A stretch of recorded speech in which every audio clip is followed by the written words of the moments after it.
Hi everyone, today I'm reading a story called Zog, and it's about an accident-prone dragon who's trying his hardest to win a golden star. It's written by Donaldson and it's illustrated by Axel Scheffler. Madam Dragon ran a school many moons ago. She taught young dragons all the things that dragons need to know. Zog, the biggest dragon, was the keenest one by far. He tried his hardest every day to win a golden star. All the dragons in year 1 were learning how to fly. "Hi," said Madam Dragon, "way up in the sky. Now that you've been shown, you can practice on your own. You'll all be expert flyers by the time you're fully grown." Zog went off to practice, flying fast and free. He soared and swooped and looped the loop, then crashed into a tree. Just then, a little girl came by. "Oh, please don't cry," she said. "Perhaps you'd like a nice sticky plaster for your head?" "What a good idea," said Zog. Then up and off he flew, his plaster gleaming pinkly as he zigzagged through the blue. A year went by, and in year 2 the dragons learned to roar. "More," said Madam Dragon. "Louder, I implore. Now that you've been shown, you can practice on your own. You'll all be champion roarers by the time you're fully grown." Zog went off to practice. He roared with fearsome force. He kept it up for hours on end, but then his throat grew hoarse. Just then the girl came by again. She said, "What rotten luck! Perhaps you'd like a nice soothing peppermint to suck?" "What a good idea," said Zog. Then up and off he flew, and breathing fumes of peppermint he zigzagged through the blue. A year went by, and in year 3 the dragons learned to blow.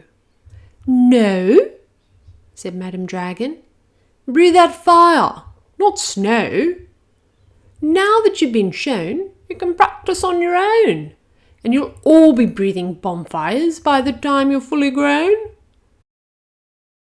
Zog went off to practice. He blew with all his might.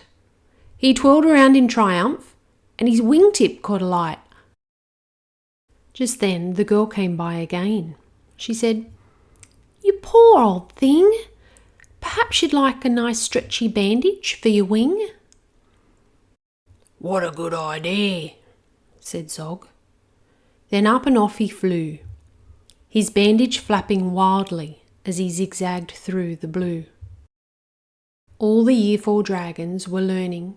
Can you guess? "Yes," said Madam Dragon, "how to capture a princess. Now that you've been shown, you can practice on your own. You'll need to capture hundreds by the time you're fully grown."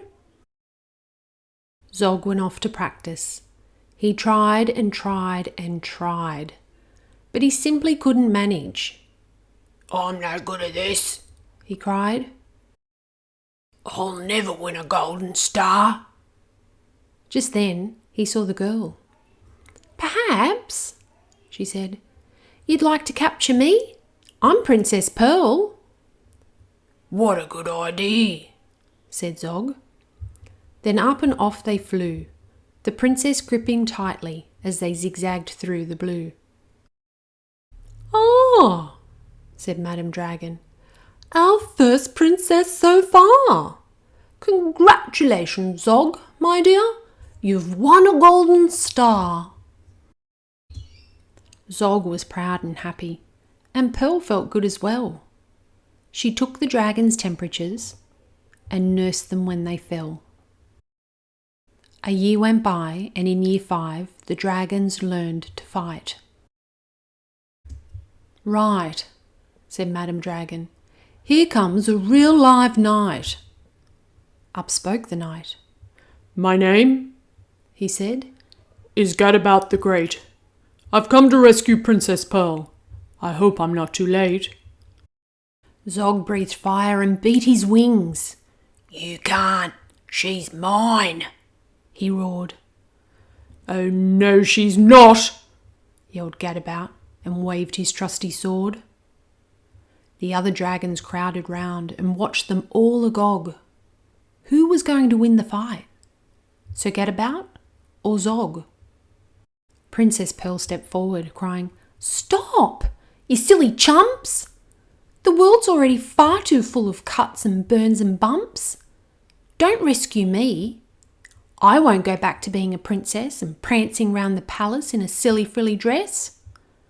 I want to be a doctor and travel here and there, listening to people's chests and giving them my care." Me too, exclaimed the knight, and took his helmet off his head. I'd rather wear a nice twisty stethoscope, he said. Perhaps, Princess, you'll train me up? And Pearl replied, "Of course, but I don't see how the two of us could fit upon your horse." Then Zog said, "Flying doctors, I'd love to join the crew. If you'll let me be your ambulance, then I can carry you." "Bravo," said Madam Dragon. "An excellent career." And all the Year 5 dragons gave a loud resounding cheer.